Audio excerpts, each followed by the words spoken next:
Red Star Radio. Voice of the Revolution. Before we talk about where we are today in Iran and the way how it's going, I think it would be instructive to go over the recent history, the past 50 years or so. I would call that recent, at least. Yeah, Historically, yeah. Yeah. So just to give some context, there's not a whole lot of context that you get in modern American Western media when they talk about this issue, and with many issues, with circumstances and situations that they would rather not tell the whole truth about.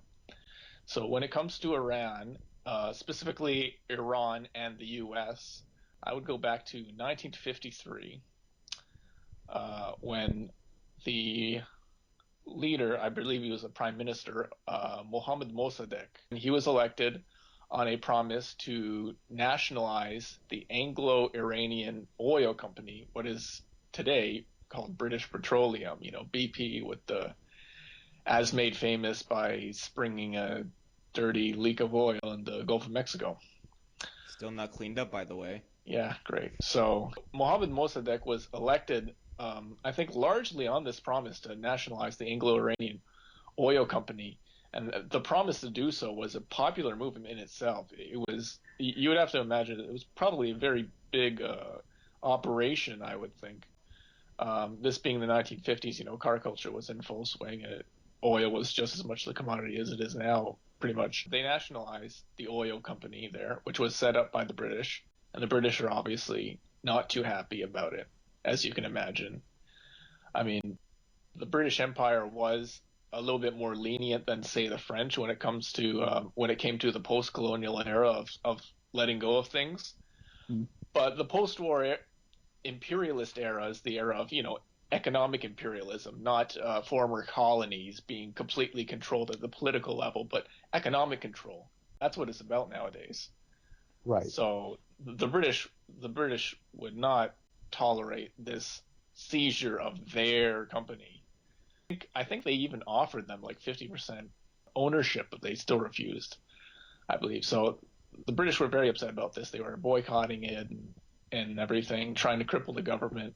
So the British went to the U.S. and said, look what they're doing. They nationalized our company. This cuts into our bottom line. We can't have this. So the Americans looked at him and they said, well, this Mossadegh guy, he was elected with the help of the Iranian Communist Party Tudeh. They're supporting him, so that's good enough for us. Sounds like they need a little bit of good old-fashioned American freedom. So Mohammad Mossadegh was overthrown in a coup hatched by the CIA, and they were stuck with the Shah again. So they basically went back to a more monarchist kind of system, I guess, with the Shah taking over. And they were stuck with this guy for about 25 years, all thanks to the U.S. for the crime of trying to own their own natural resources, their own extraction of the resources, until they finally get tired of it. In 1979. There's a revolution to finally overthrow this U.S.-imposed dictator. There was a lot of religious sentiment mixed in with this popular revolution. They ended up with the clerical regime that they have today, with the Ayatollah and his little clerical council basically calling the shots, the way I understand it. And, of course, they trapped a bunch of Americans in an embassy. So definitely not a very friendly note to start with when it comes to the U.S. in particular. But you look back to what happened in 1953, you can obviously see why that is.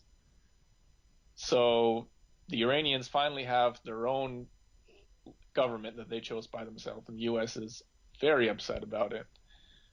And they're so upset that when Saddam Hussein looks at what's happening and gets all worried about these Shiites rising up, since he has his own population of Shiites in Iraq, that Saddam Hussein decides to invade Iran, stop this revolution from spreading in his country. The U.S. decides, oh, well, this Saddam Hussein sounds like a good guy for attacking Iran, so we're going to support him. And so they helped him get weapons.